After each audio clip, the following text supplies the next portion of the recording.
Ready, go!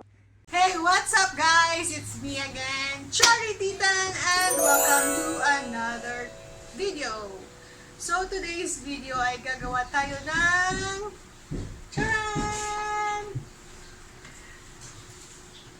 DIY pots. Anong pots?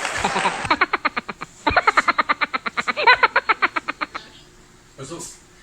DIY pots or paso. Ayan, made of mga tela na luma. Tuturuan ko kayo paano gumawa. Gamit lang ito. Gamit lang itong maliit na tela, yung hindi na nagagamit. Kailangan yung hindi nagagamit baka yung ginagamit na.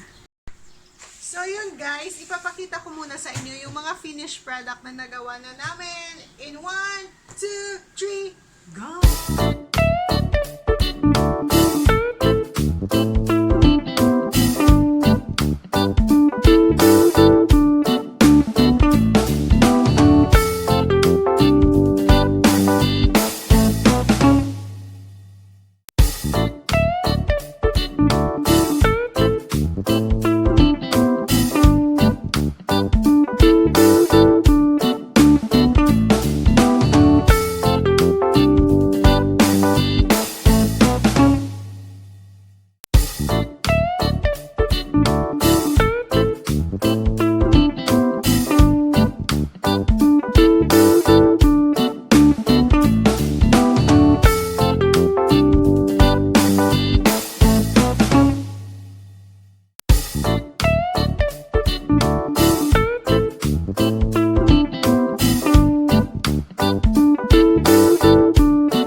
So, yun na. Itong unused na tela, hindi na siya ginagamit pampunas na lang to. Gupitan siya sa gitna. Hulihin yung nasa gitna muna. Yun. Saglit lang. Papakita ko sa'yo ito. Uupo ako. Yan. Ito na yan yung mga nagawa na. Gugupitan to. Saan si ako, ma? Si Amay, ma.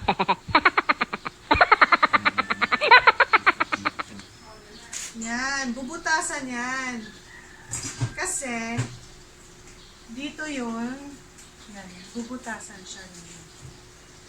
Isa lang muna. Kasi ito na yung nagawa. Baka dumami. Isa lang muna. Yan. Tapos, magmi-mix tayo ng cement.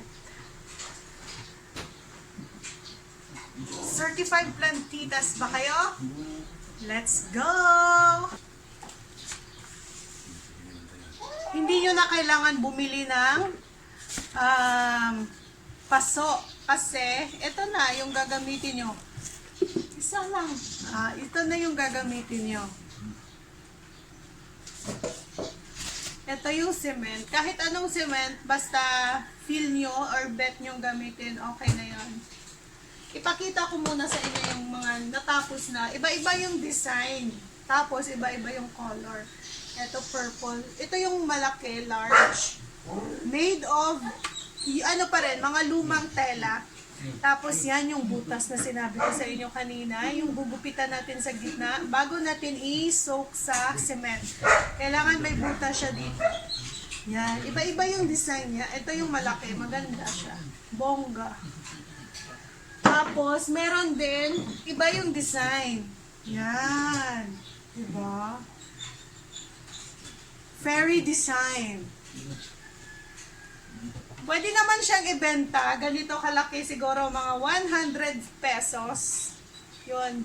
Murang-mura na. Tapos ano pa. Pinaghirapan mo. Kaya bongga. Tapos meron ding maliliit.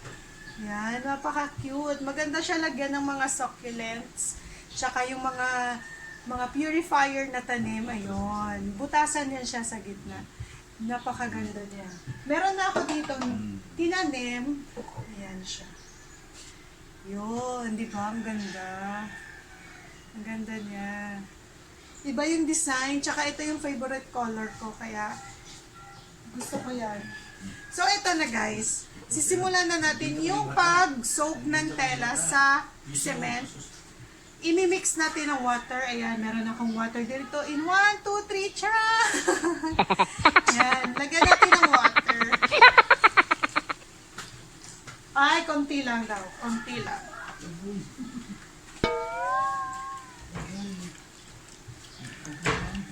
Yan. Kung wala kayong panghalo, imimix lang yan. Yan. Ayun.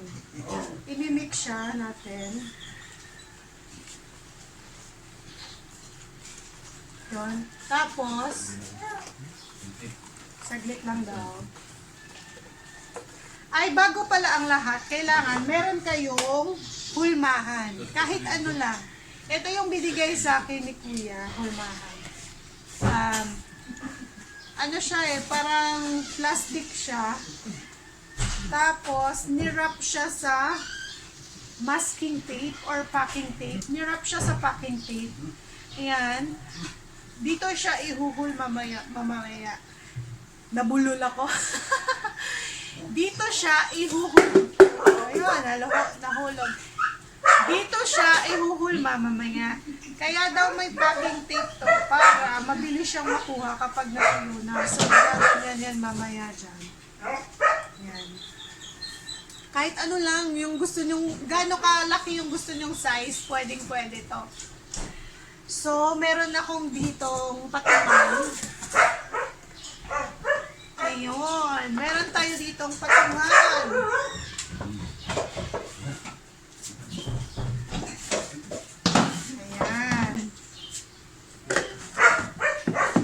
Ditong hulmahan, tsaka patungan, yan. Yan.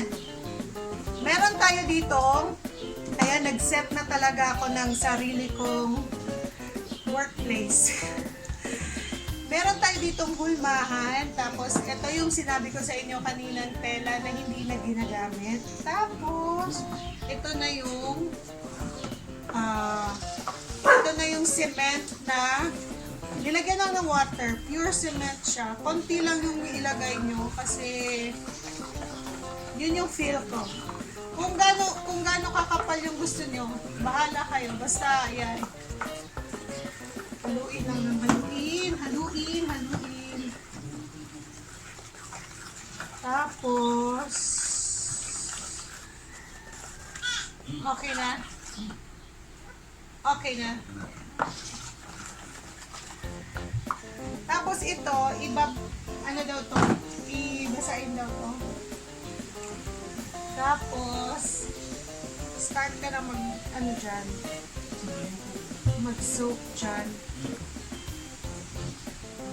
Kamayin mo na. Yan, kamayin mo na yan.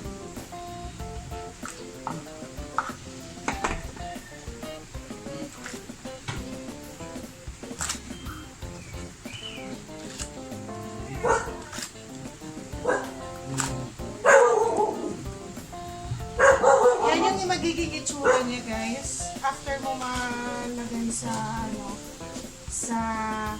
cement.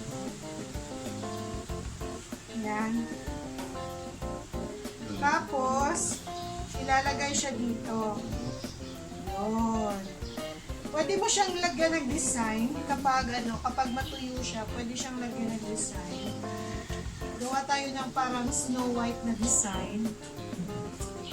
Yan. Tapos, yan na, hayaan mo lang siya ng overnight. Kapag natuyo na yung kapag natuyo ng cement, yun na, pwede na siyang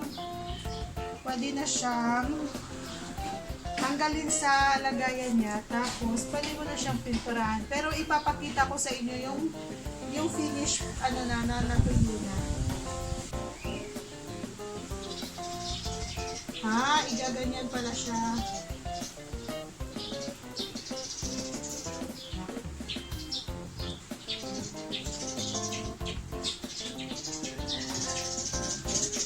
Pwede pala siyang gawin kasama yung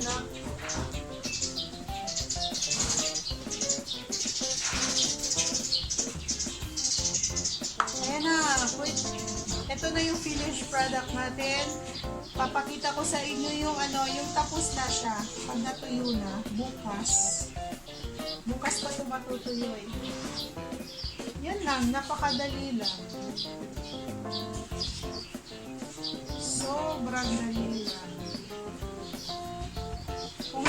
Kung certified plantitas ka, ito yung ito yung bet mo. Bet na bet. Ito yung bet mong gawin kasi nasa bahay ka lang, pag pandemic, wala kang gagawin, pwede mong gagawin. Kaya, ano pang hinihintay nyo? I-try nyo na din, guys.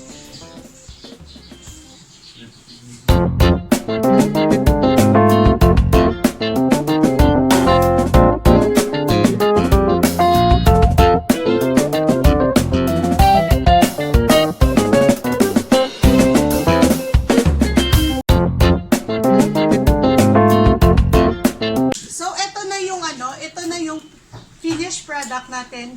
Yan, hindi pa siya napipinturahan. Pero ito na yung itsura niya kapag natuyo na siya. Yan. Ito na siya. Kailangan tuyong-tuyo bago siya pinturahan. Meron ako ditong dalawa.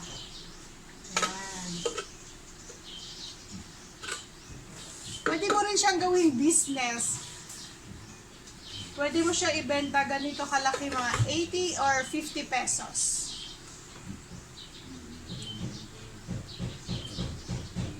Kung nagustuhan mo yung video na to, please like, share, and subscribe. Thank you!